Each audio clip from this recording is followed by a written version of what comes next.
अस्सलाम वालेकुम, क्या हाल है जी। हम तो दबक के बैठे थे, छुप के बैठे थे कि मुंह दिखाने के काबिल भी नहीं है कहीं पे। बहरहाल फिर भी दोस्तों का, फैंस का जो साथ जुड़े रहे इस पूरी सीरीज़ में, उन्होंने राब्ता किया कि आए आप ज़रा बताएं कि क्या चीज़ें हो रही हैं, आए हम फिर अब आपके सामने आना पड़ा। तो बात यह है कि इनिंग की शिकस्त तो नज़र आ रही थी पहले दिन से, और ये भी हम देख चुके थे कि 10 आउट भी हमसे नहीं होने और वही हुआ।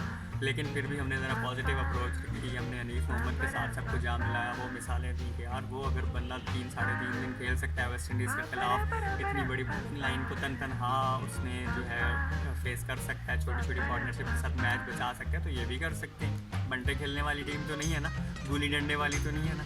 हम नहीं कह रहे भाई ये बंटों वाली है, हम तो क्रिकेटर मान रहे थे। तो इसमें कोई फेवरेट खिलाड़ी हमने सिलेक्ट किया हुआ था, कोई टैलेंटेड खिलाड़ी था, कोई अपनी जगह पे सेंचुरियाँ करके फर्स्ट क्लास से आया हुआ था।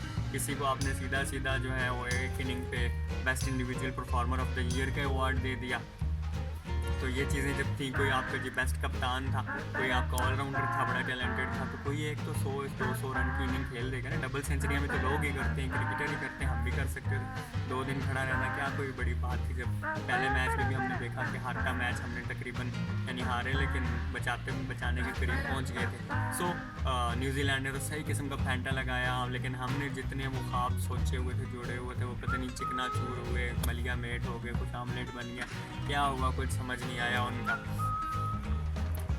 कहानी ये है कि सारी चीज़ें मिसबाही पे जाएंगी, मैनेजमेंट पे जाएंगी, वही कुछ यूँ और चीज़ें। देखिए ना, प्रेस कॉन्फ्रेंस पे हमने जैसे बात की कि 2 बच्चों को भेज दिया प्रेस कॉन्फ्रेंस में। नसीम शाह पहले ही फैंटा लगा हुआ, इतनी मार 100 से ज़्यादा रन वो हर उसमें स्पेल में खा रहा है, हर बॉल पे खा रहा है, इतनी स्कोर खा रहा है, कोई आउट भी नहीं कर रहा उस तरीके से। उसको आपने भेज दिया प्रेस कॉन्फ्रेंस में। आप तो उसको मानने को तैयार नहीं कि 16-17 साल से कोई बड़ा बच्चा है, वो छोटा बच्चा, उसको भेज दिया हम भेजाओ भुगतो उनके सवालों को। जफ़र कोहर को भेजा, वो पहले ही डेब्यूटेंट था और ऊपर से परफॉर्म भी नहीं किया इतना अच्छा, तो उसको भी भेज दिया आपने कि जाएंगे आप। हम तो मुंह छुपा के बैठ गए, मुंह दिखाने के काबिल आपको पता था आप नहीं है।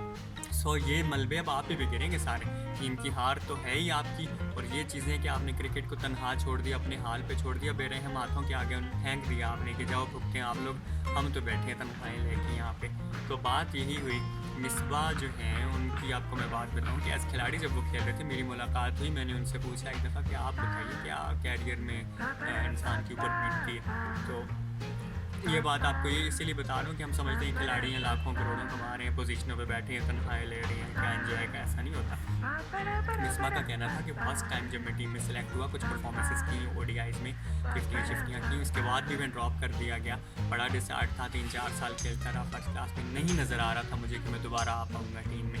मुझे लगने लगा कि अब मेरा क्रिकेट ख़त्म हो रही है, मेरी तालीम का हर्ज हो रहा है, मैंने क्या करना है, मैंने कुछ और किसी फील्ड में जाना है। तो एक दफ़ा कहता है मैंने खुल के अपनी माँ से डिस्कस किया ये चीज़ कि मैं आखिरी सीज़न खेल रहा हूँ, देखता हूँ अगर इसके बाद टीम में चांस बना तो ओके, अदरवाइज़ क्रिकेट ही छोड़ दूँगा, कोई और काम करूँगा ताकि मेरी एज का हर्ज ना हो और मैं किसी कैरियर को अपने आप अडॉप्ट कर सकूँ।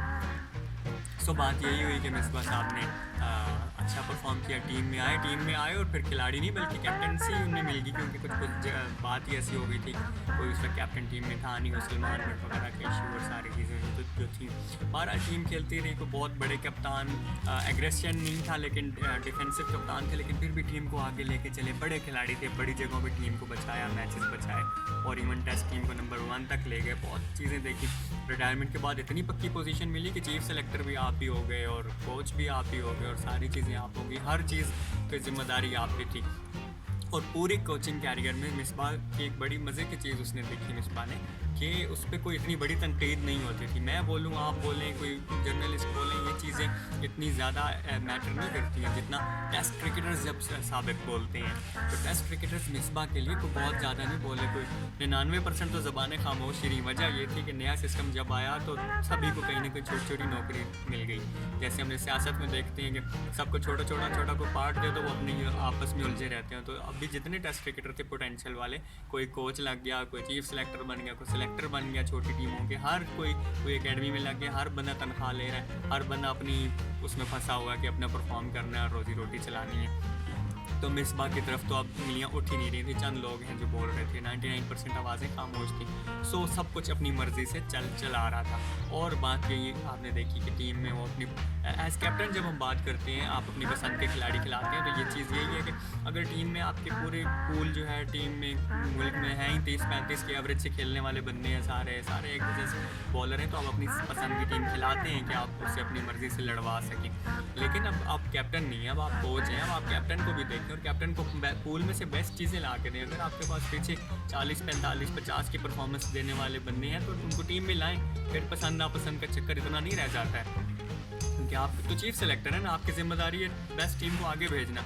आगे काम कोच का और कप्तान का और वो है, लेकिन हर चीज़ में क्योंकि आप ही जुड़े हुए थे तो फिर आपने वही पसंद नापसंद कोई चक्कर चलाई रखा और पता नहीं क्या खिलाते रहे, तो टीम की कारकर्दगी वो होगी कि अब आपके सामने है कि सब कुछ जिम्मेदारी ये इन्हीं की है, सिंपली कोचेज़ की। अब इस टीम को तो आप रिजवान को तो इल्ज़ाम हम नहीं लगा सकते ना, या किसी इंडिविजुअल छोटा मोटे परफॉर्म सारे ही करते रहे, लेकिन जो भी फ्लॉप है उसको भी आपने खिलाना है, जो आपको फेवरेट है उसने प्रैक्टिस में या नहीं है उसको आप लेके आए। ये वो चीज़ें कि टीम टूटी हुई थी, टीम के अंदर वो चीज़ ही नहीं थी कि वो इतना बड़ा मुकाबला कर सके, सिर्फ सिंपली गली की क्रिकेट खेलती रही है टीम। तो ये चीज़ें कुछ इतनी अच्छी नहीं हुई हैं। और बात वही है कि आप इतने पक्के हुए थे, कभी चीफ सेलेक्टर भी, आप सब कुछ ही आप थे, बस सिर्फ चेयरमैन आप नहीं थे। तो फिर आप पे जब प्रेशर आया तो चीफ सेलेक्टर की कुर्सी आपने छोड़ी कि अच्छा यार चलो कोच तो मैं बन के बैठा रहा हूँ। तो लग रहा था कि आप को कोई हिला नहीं सकता, बड़े मजबूत हो गए, लेकिन आपकी अपनी कारकर्दगी ने आपको हिलाया, आपकी अपनी फैसलों ने आपको हराया। और आज इस कंडीशन में टीम आ चुकी है कि वो उंगलियां फिर आप पे आई हैं। इवन आप पे इतनी तनकीद नहीं हुई आपके पूरे कैरियर में, कोचिंग कैरियर में कोई तनकीद इतनी बर्दाश्त नहीं की, लेकिन आप खुद ऐसे गड़ा अपने लिए खोद लिया कि वहाँ जाके गिरे हैं। और अब कोचिंग तब्दीली की बात आ रही है कि हेड कोच को तब्दील कर दिया जाए, कोई फॉरेनर लाया जाए। और यही होता है, कभी घर का कोच नहीं चलता हम कहते हैं फॉरेनर को ले आएंगे, फॉरेनर नहीं चलता हम कहते हैं घर का कोच होना चाहिए। बस इन चक्करों में चलती रहती है टीम, और कोच ही कोच होता रहता है, टीम कहीं नहीं होती, ये बस कोच और बस का खेल रह जाता है। तो अब कहानी ये है कि इस वक्त फिर भी हम यही कहते हैं कि जो बाहर का खिलाड़ी होता है, बाहर का कोच होता है, वो पसंद नापसंद ज़रा कम होती है, ज़रा मेरिट ज़्यादा हो जाता है। ये देखें बाबर आजम दे के गया है हमें मिकी आर्थर, वो चीज़ दे के गया है जो आप समझ लें आपके लिए माथे का ताज है। आप दुनिया में जिसके साथ जिसकी वजह से मशहूर है, जिसकी वजह से इसके पहचाने जा रहे हैं, वो बाबर आजम है। तो ये बाहर का बंदा आपकी चीज़ें देखता है, पॉलिश करता है, दे के जा सकता है। तो इस तरफ अगर हम जाएंगे तो ही क्रिकेट का थोड़ा सा आगे आने वाली सीरीज़ में बेहतर परफॉर्मेंस देखने को आएंगी, शायद ये चीज़ें हो जाएँ। यहाँ का कोच अभी तक तो बहुत कम, जैसे मिसबा ने इतनी पावर्स के बाद जब चीफ सेलेक्टर भी आप हों, कोच भी आप हों, तो फिर तो समझें कि बहुत ईजी है आपके लिए टास्क। लेकिन बात यही है कि आप कुछ चलाने तो वाले होते, लेकिन आप बस कुछ डिफेंसिव खिलाड़ी आप थे, डिफेंसिव कैप्टन आप थे, और कोचिंग में तो आपने फिर हद ही कर दी और रिजल्ट आपके सामने। बहरहाल अब देखिए घर कौन जाता है और कौन आता है।